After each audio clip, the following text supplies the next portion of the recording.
Welcome to the YouTube channel PCMB Tutorials. Today we are going to learn Class 9th Physics Chapter Hydrostatics Part 1. In Class 8 we have learned this chapter on the name of pressure, and in Class 9th we'll learn it by the name of hydrostatics. It's mainly about fluids study. The contents of this chapter are fluids, that are hydrostatics, buoyancy, Archimedes principle, factors affecting buoyancy, relative density of a solid, flotation, law of flotation, equilibrium of floating bodies, hydrometer, previous competitive examination questions and brain teasers. So let's start with the main topic, that is fluids.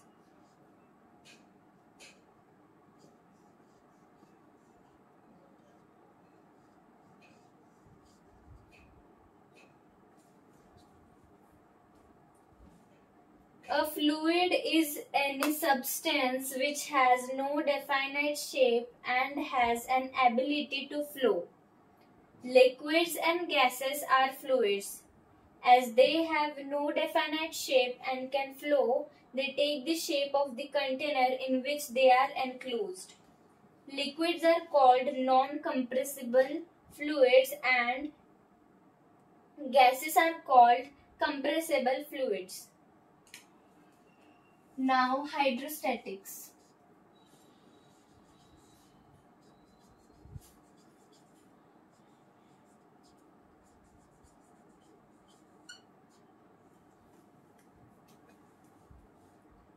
The branch of physics that deals with forces and pressures that act within fluids is called hydrostatics. Pressure in fluids. Consider a balloon filled with water. Prick it with a pin, water starts flowing. If this is the balloon,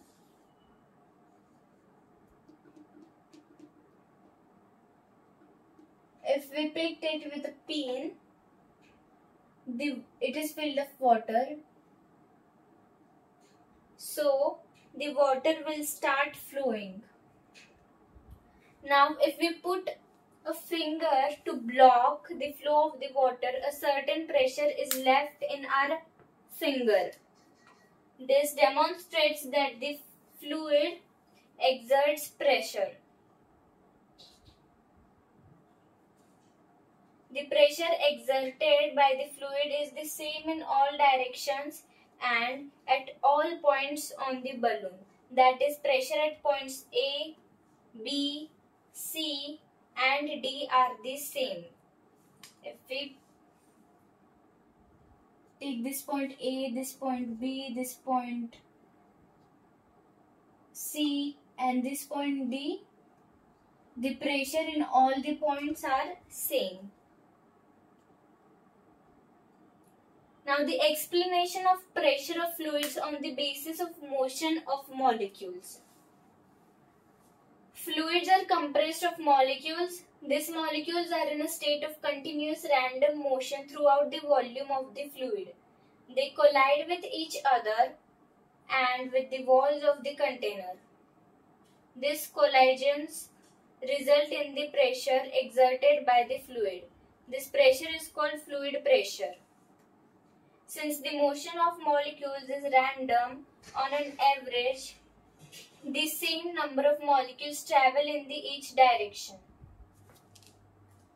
If this is the container filled with water and this is the particle,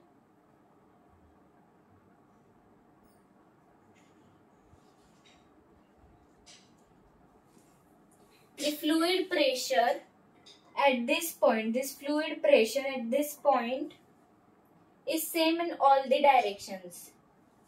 If this is P1, this is P2, this is P3 and this is P4. So P1 will be equal to P2, P2 will be equal to P3 and P3 will be equal to P4. Now why does a fluid exert pressure? We know that solids exert pressure on the another surface due to its weight. Similarly, a fluid has weight and hence it exerts pressure. However, as the fluid does not have any definite shape, it exerts pressure in all directions.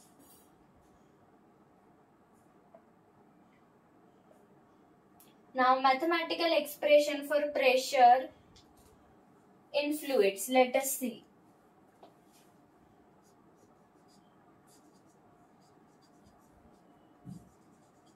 Mathematical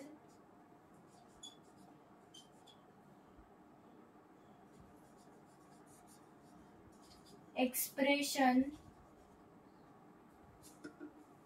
for pressure in fluids.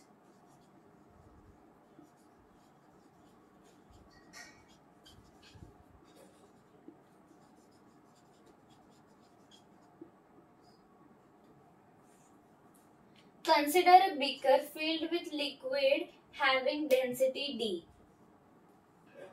Let us take this beaker only. In this beaker, this is the water.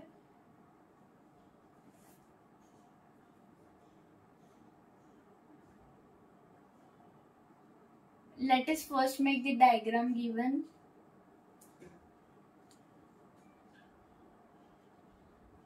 This A is the area. The depth of the liquid is H. H is not height, it is the depth of the liquid. Density of the fluid is D. This is the level B. So,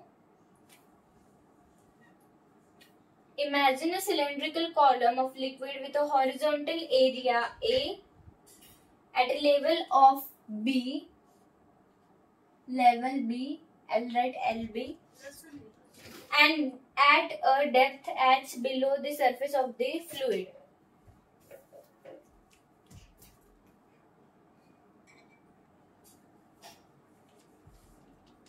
Volume of the imaginary column of fluid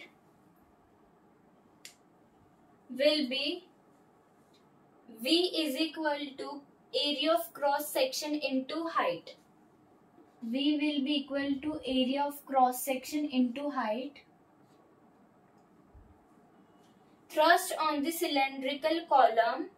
Thrust on the cylindrical column means the weight of the fluid, it will be mg. We know, we have learnt in previous class, thrust is equal to mg, weight of the fluid.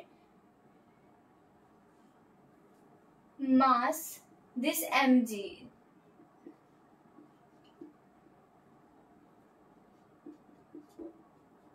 M can be written as volume into density, V into D into G.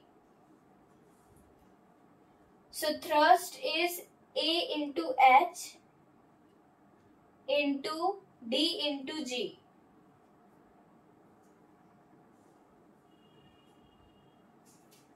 This volume we again know A into H. So A into H into D into G will be the thrust. From this we put the value of V as A into H. But pressure is thrust upon area. Thrust upon area. Therefore, pressure will be, thrust is this, A into H into D into G upon area. This A and A will be get cancelled. Therefore, pressure due to fluid column will be HdG.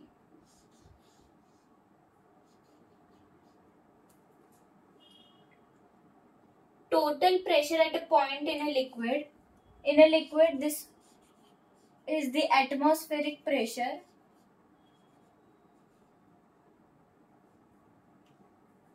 And over here, this is the fluid pressure. Total pressure at point B in a liquid at a depth x is equal to atmospheric pressure on liquid surface PA plus pressure due to liquid column. Fluid pressure above the point B. The total pressure, I'll write the main formula, that is total pressure. If this is the water, the total pressure will be the atmospheric pressure and the fluid pressure. So total pressure is equal to atmospheric pressure plus fluid pressure.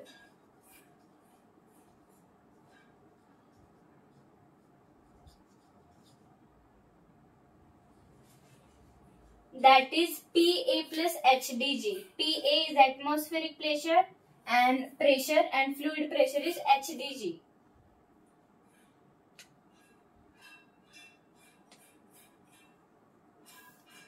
Then the next topic is, what is the pressure on the surface of the fluid? On the surface of the fluid, H will be equal to 0. Hence P is equal to HdG equal to 0 into D into G. That is 0. However, there is air above the fluid. The weight of the air gives rise to the own pressure known as atmospheric pressure. Pressure on surface of the fluid, 0 plus atmospheric pressure. Pressure on the surface of the fluid is equal to atmospheric pressure PA. Note that the total pressure at any point in a fluid is given by the sum of pressure due to fluid column and atmospheric pressure PA. That is, total pressure is equal to atmospheric pressure plus fluid pressure, that is PA plus HdG.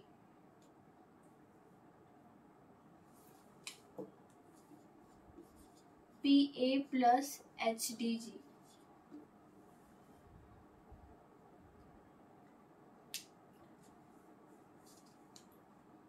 Now, I hope you have understood till this. In part 2, we will learn some examples and we'll learn the factors affecting the pressure at a point in a fluid.